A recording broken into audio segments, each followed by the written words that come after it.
One of the biggest annual YouTube end-of-year traditions is the YouTube Rewind, a video that showcases the biggest trends and videos of the year. It began in 2010, but turned into a large-scale production in 2012 and established itself as a staple yearly series on the website. As a YouTuber, if there was one big accomplishment besides achieving a certain number of views or subscribers, it was being considered important enough to be featured in a rewind. The rewind brought together the biggest YouTubers from all sorts of genres into one ultimate celebration for all to enjoy. A truly beautiful concept. The rewind videos were all about us and what we, as a collective, enjoyed watching. Unfortunately, the annual rewind videos began to show an increasing disconnect between the viewers and those in charge of production. While big YouTubers continued to be featured, there were more and more questionable casting choices, and it was clear that Rewind was gradually turning more and more into an advertisement to appeal to advertisers instead of a celebration. In 2018, the annual Rewind became the most disliked video on the website. In just a few days after it was uploaded, this year's YouTube Rewind became the third most disliked video on YouTube. So what happened? How did Rewind get so big, and when did it start to fall? What controversies surrounded each installment? We'll get into all that and more, so stay tuned.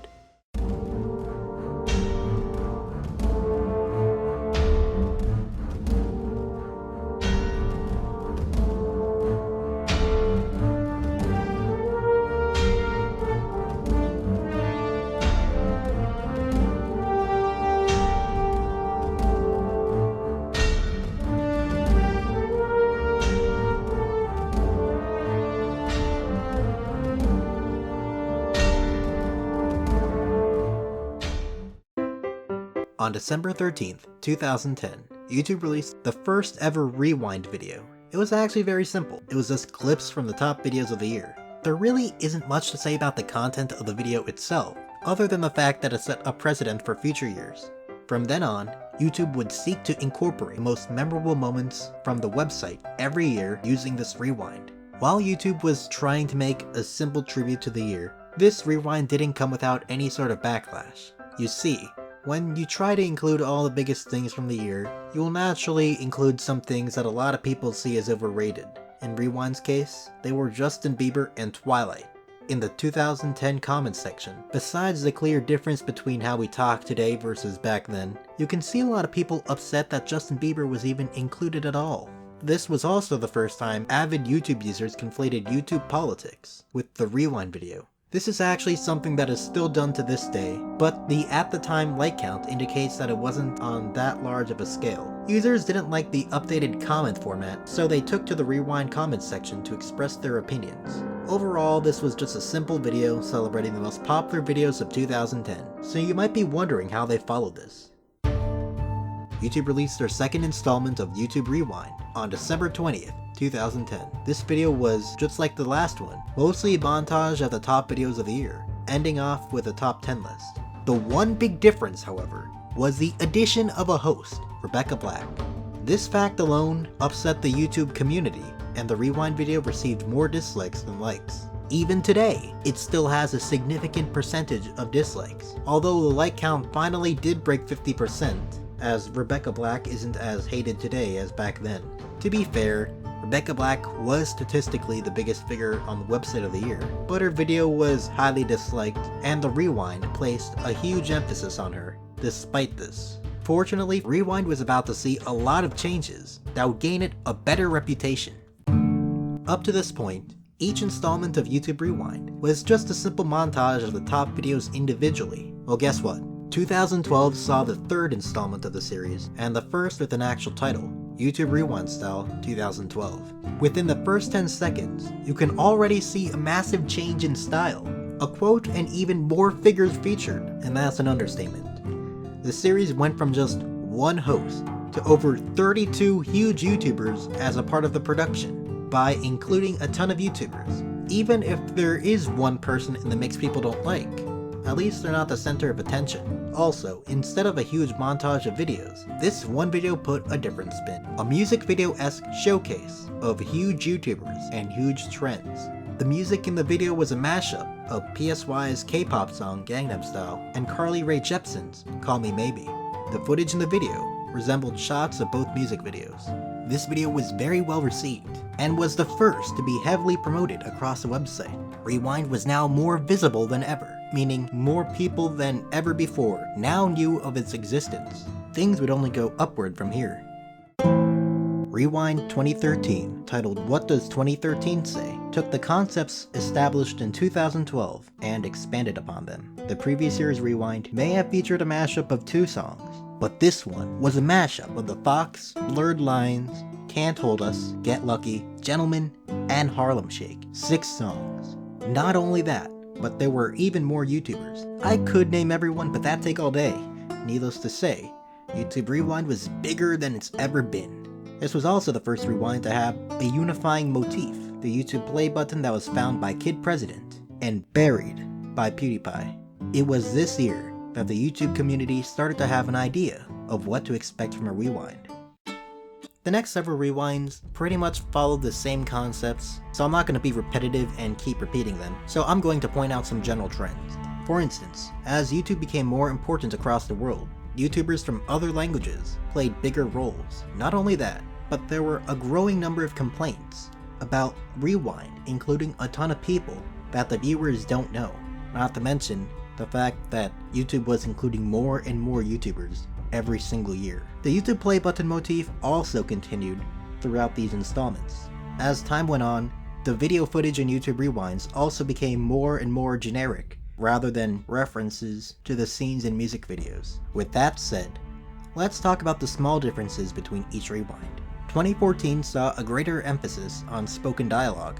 2015 is said by many to be the peak of YouTube Rewinds quality-wise. The Rewind included pretty much all the big YouTubers people wanted to see, and all the songs people wanted to hear. At this point, Rewind still had an almost entirely positive reception. 2016 wasn't that different in execution from previous installments, but was when people began to dislike. First off, the first person featured was Dwayne "The Rock" Johnson. While not a controversial person in the slightest, a lot of people were upset that he had the spotlight over people actually associated with the website. 2016 was also the first year when a lot of big YouTubers started to make videos in opposition to Rewind. They pointed out how generic the video footage was becoming, and how it was becoming more and more about cramming YouTubers into a single video, rather than an actual homage to the year. YouTube Rewind 2017 was at the time the second most poorly received Rewind to date, with almost an entire third disliking. The only Rewind with a bigger percentage of dislikes was 2011, because again, Rebecca Black as a host. Just like the previous year, the whole thing started off with another person who's not heavily associated with YouTube, Stephen Colbert. The Rewind did showcase some of the biggest trends from the year, but to many, felt like a showcase of how YouTube fits in with the mainstream rather than a celebration of the biggest things to happen on the website. This criticism was also applied to 2016's Rewind, but was especially a complaint in 2017. Perhaps the most noticeable detail was the deliberate exclusion of the YouTuber PewDiePie. You see, earlier in the year, PewDiePie was attacked by the Wall Street Journal and other media outlets over his joke related to Nazis. These publications attempted to paint PewDiePie as a white supremacist, sympathetic with anti-Semitism. The YouTube community, however, almost unanimously backed PewDiePie, pointing out how PewDiePie's jokes were clearly satire, and not a reflection of his actual beliefs. PewDiePie also said the N-word once during one of his live streams, which caused an adpocalypse all across the website, meaning that a lot of the advertisers stopped playing their ads on videos, and YouTubers made significantly less ad revenue. YouTube was now in a position where they had the choice to either include PewDiePie and risk losing advertisers again, or exclude him and receive a lot of backlash from the YouTube community. They chose the latter, and the Rewind unsurprisingly got a lot of backlash. The last reason for this dislike count is because people once again conflated YouTube politics with YouTube Rewind. You see, YouTube has had a long history of false and abusive copyright claims, but it became especially unbearable in 2017. Companies would get all the money from a video if they claimed a song in the video, even if it was fair use, even if it was only 2 seconds of a 30-minute video. Actually, scrap that. You could get a copyright claim even if a song wasn't used in a video. At least YouTube would understand fair use and get rid of these claims, right? Wrong. A copyright claim could only be dismissed by the person who gave the claim. If you appealed a claim and it was declined, your channel would be striked and penalized. Since people who made copyright claims were not penalized for false claims, they kept abusing this and had no incentive to drop a copyright claim, even if an appeal was legitimate.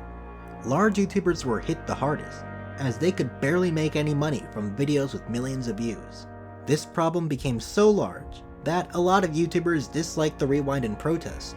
If there is one thing people enjoyed about this rewind, it was the first to include a lot of full-on animation YouTubers. Even more anti-rewind videos were created to protest this installment. Clearly, YouTube and viewers had a different idea of what rewind was supposed to be. So what would happen next year with such a disliked rewind?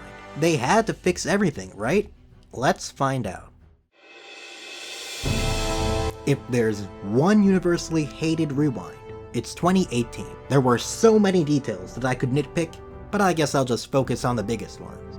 Just like the previous years, this video opens up as somebody not heavily associated with YouTube, Will Smith.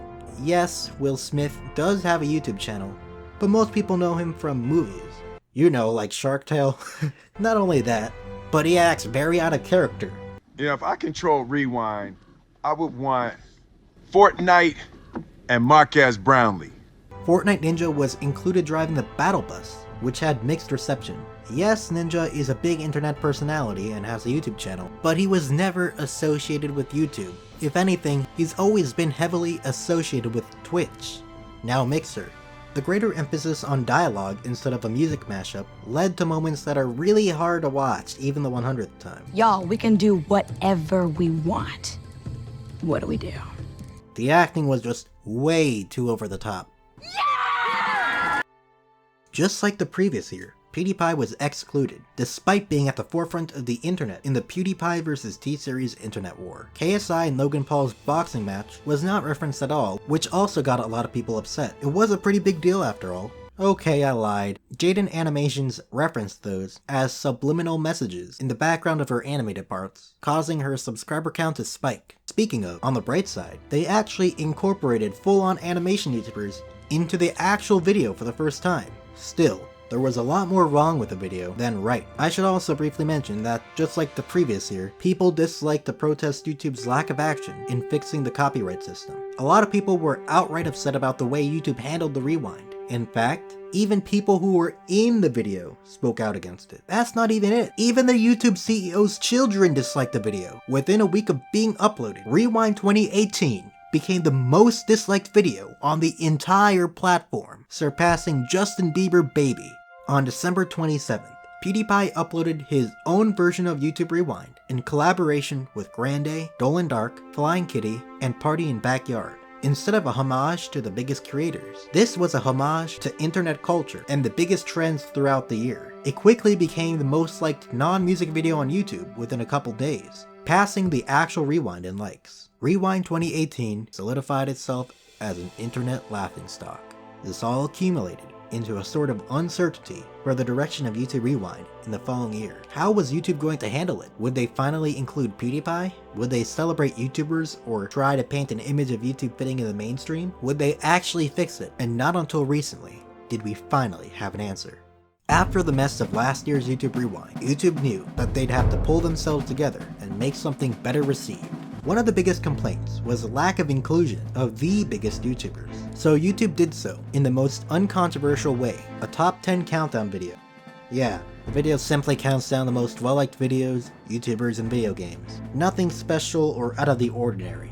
Rewind went from being an elaborate production with huge YouTubers all in one place to a 2010-esque video that I could have made. And that's saying something. Yes, in a twist of events, YouTube finally included YouTubers who, statistically, a lot of us know and watch. But they also completely changed the meaning of YouTube Rewind, the meaning that it took them years to establish. YouTube Rewind ceased to be a fun music video-esque celebration, turning into another Watch Mojo video. Actually, I lied. Watch Mojo made a better version of Rewind this year. Rewind 2019 is already the third most disliked video. The future of Rewind is even more uncertain than ever, and YouTube has yet to respond. While a lot has yet to unfold, Clearly, YouTube Rewind has gone from being the must-join production of the website to some video less entertaining than this one. As bad as it is now, we should all acknowledge just how big a deal YouTube Rewind has become. In 2010, YouTube was able to get away with a simple video. Now that they've raised their standards, it's just completely unthinkable that they'd go back into the same direction. It was once a production a lot of YouTubers enjoyed being a part of, to whatever you can even call it now. YouTube Rewind was always supposed to be a chance to rewind back to the events from the year, but it was only a matter of time for Rewind itself rewinded back to Rewind's early format. To be fair, with how much YouTube has expanded, it would definitely be hard to satisfy everyone, and by having a lot of YouTubers, you can even barely tell your favorite YouTubers in the video. So what do you think? Do you think Rewind will ever improve? How do you think YouTube's employees reacted to this year's Rewind? Let me know in the comments. Anyways, that's it for this video. If you'd like to see more documentaries like this, be sure to subscribe. If you hated it, don't forget to leave a dislike. You should check out my second channel, where I do storytime videos. I just created it, and I'm gonna try uploading daily, so if you like more content, more frequent than on this channel, then head on over there and subscribe.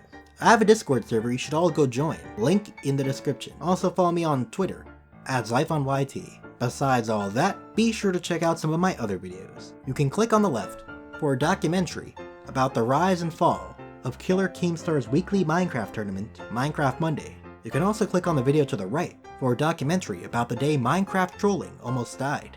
Anyways, that's it, see ya, peace.